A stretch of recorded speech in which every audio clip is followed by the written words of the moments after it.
दोस्तों, तरबूज की खेती करने वाले सभी किसान भाइयों के लिए आज का ये वीडियो काफ़ी ज़्यादा इंफॉर्मेटिव होने वाला है।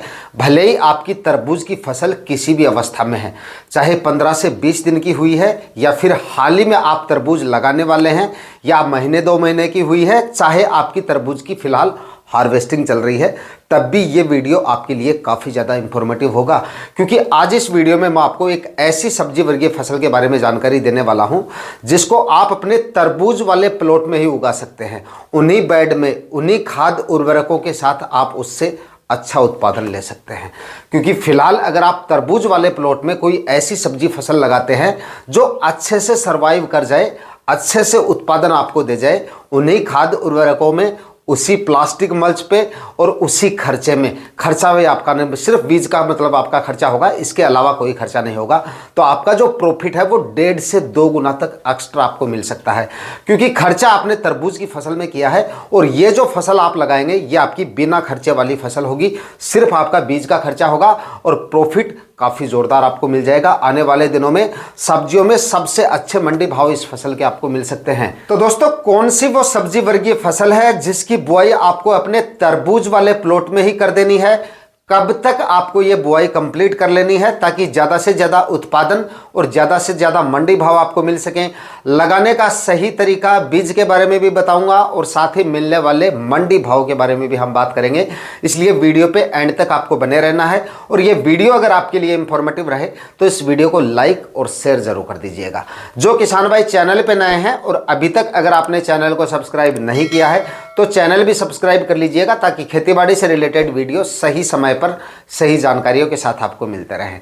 नमस्कार दोस्तों, मेरा नाम है सुरेश और आप देख रहे हैं खेत किसान झुंझुनू। दोस्तों, अब आप में से काफ़ी किसान भाई ये सोच रहे होंगे कि भाई तरबूज वाले बेड पे हमें कोई सब्जी फसल लगानी है तो हम कोई भी फसल लगा सकते हैं और कोई भी फसल आने वाले सीजन में अच्छे मंडी भाव हमें वैसे भी देके जाएगी। क्योंकि इस समय पे हम जो भी सब्जियां लगाते हैं वो अधिकतर सब्जियां पछेती श्रेणी में आती हैं और इस समय पे पछेती सब्जियों के हमें सबसे अच्छे मंडी भाव मिलते हैं।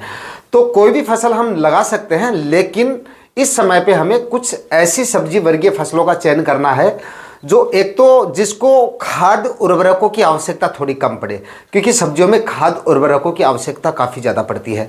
तो कोई ऐसी फसल हमें लेनी है, क्योंकि जो भी खाद उर्वरक हमने पहले डाले हैं तरबूज लगाने से पहले, उसमें करीब 3 महीने तक हमने तरबूज की फसल ले ली है। तो जो भी खाद उर्वरक हमने डाले हैं उनका अधिकांश हिस्सा जो है वो तरबूज ले चुके हैं और जो बचा है मतलब काफ़ी कम मात्रा में उसमें माइक्रोन्यूट्रिएंट्स वगैरह, खाद उर्वरक वगैरह बची होंगी। तो ऐसी फसल हमें लेनी चाहिए जो कम खाद उर्वरकों के साथ भी अच्छे से सर्वाइव कर जाए और अच्छा हमें उत्पादन दे जाए। दूसरा, ऐसी फसल होनी चाहिए जो गर्मी के सीजन में अच्छे से चल जाए।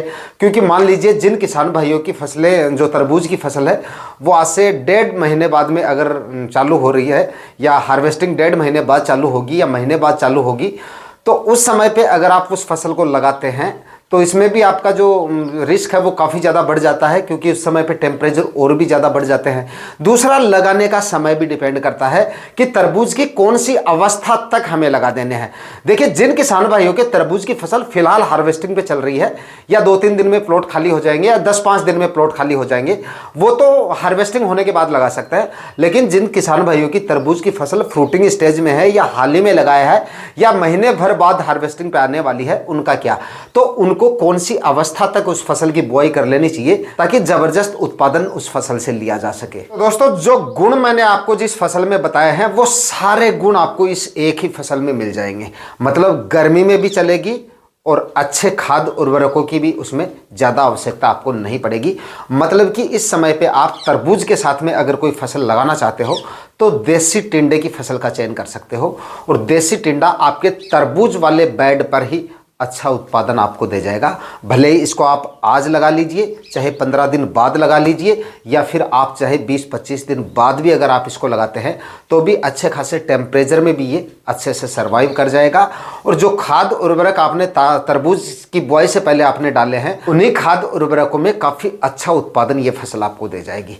अगर अब आप देसी टिंडे की बुआई करते हैं तो 30-40 रुपये तक के मंडी भाव आपको आराम से मिल जाते हैं और जिस फसल के 25-30 रुपये के मंडी भाव भी आपको मिल जाते हैं, उस फसल से अच्छी कमाई की जा सकती है।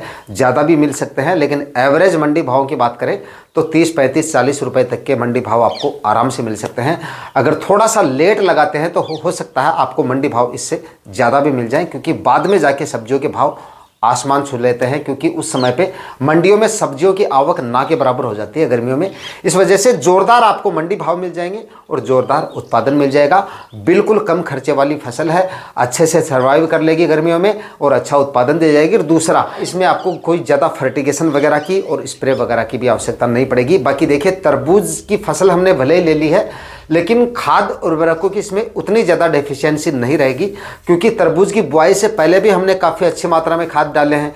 क्योंकि तरबूज लगाने से पहले हम अच्छी मात्रा में गोबर की खाद डालते हैं, उसके बाद में DAP, पोटास वगैरह सारे खाद उर्वरक उसमें डाले जाते हैं। बावजूद इसके भी हम समय समय पे इसमें फर्टिगेशन भी लेते हैं।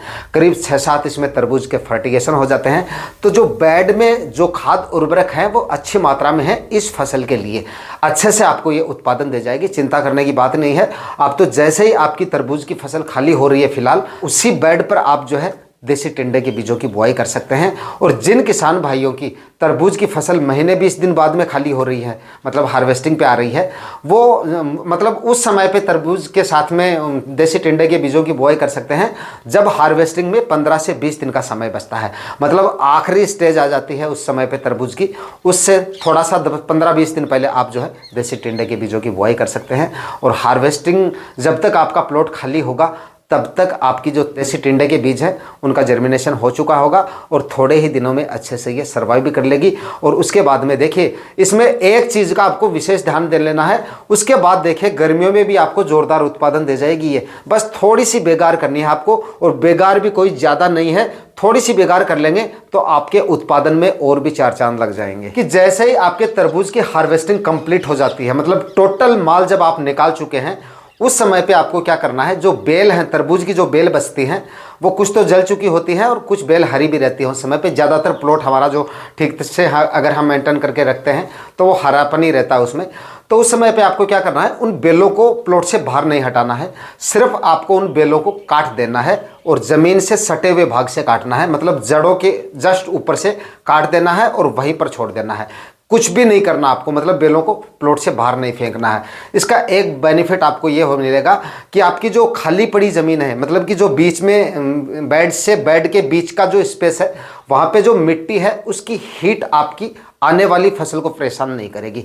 काफ़ी हद तक टेम्परेचर मेंटेन रहेगा।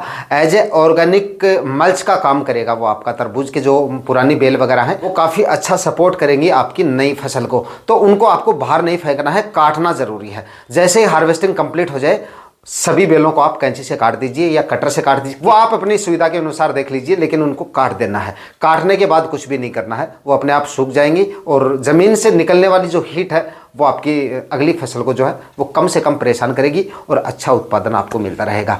ज़्यादा टेम्परेचर बढ़ रहे हैं, मतलब आने वाले सीजन में जब आपकी टिंडे की फसल में, मतलब फल फूल की स्टेज में जब आपकी फसल आती है, उस समय पे बहुत ज़्यादा टेम्परेचर बढ़ जाते हैं। अगर आपके एरिया में लू वगैरह काफ़ी ज़्यादा चलती है तो उस समय पे आपको क्या करना है, अपने प्लॉट के अंदर जो फव्वारा इरिगेशन है उनसे मतलब सिंचाई कर देनी है रात को। तो अगर डेली आप 1-1 घंटे इस तरह का काम करता रहेंगे तो टेम्परेचर आपके खेत का जो है, आपके प्लॉट का जो है वो काफ़ी हद तक डाउन हो जाएगा और आपकी फसल को काफ़ी अच्छे से सपोर्ट मिलता रहेगा। फल और फूल काफ़ी ज़ोरदार आपको देखने को मिलते रहेंगे। तो दोस्तों, आपने भी अगर तरबूज लगा रखा है तो तरबूज की बताई गई अवस्था तक बताई गई फसल लगाकर आप अपने प्रॉफिट को 1.5 से 2 गुना तक बढ़ा सकते हैं। आज के वीडियो में इतना ही। वीडियो अगर आपके लिए इंफॉर्मेटिव रहा तो वीडियो को लाइक और शेयर जरूर कर दीजिएगा। चैनल पे नए हैं तो सब्सक्राइब जरूर कर लीजिएगा। मिलते हैं किसी और वीडियो में नए टॉपिक के साथ, तब तक के लिए जय हिंद, वंदे मातरम।